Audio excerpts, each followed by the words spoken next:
ગઈકાલે ગુજરાત વિધાનસભાનું બજેટ રજૂ થયું હતું, ત્યારે ખેડૂતોને બજેટમાં ખાસ કોઈ રાહત પેકેજની જાહેરાત ના થતાં અને અન્યાયની લાગણી અનુભવતા આમ આદમી પાર્ટીના જામજોધપુરના ધારાસભ્ય હેમંત ખવા આજે ટ્રેક્ટર લઈને વિરોધ દર્શાવવા વિધાનસભા પહોંચ્યા હતા.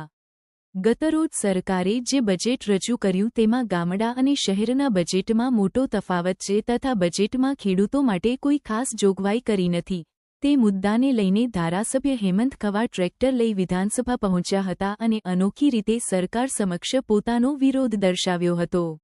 જો કે પોલીસ વિભાગ દ્વારા તેમને ગેટ પર ચટકાવી દેવામાં આવ્યા હતા અને ટ્રેક્ટર લઈને અંદર ન જવા દેવામાં આવ્યા અને તેને લઈને ધારાસભ્ય હેમંત ખવાએ એ પણ કહ્યું કે હું ખેડૂત પુત્ર છું, આતંકવાદી નથી અને આ ટ્રેક્ટર છે, ટેન્ક નથી.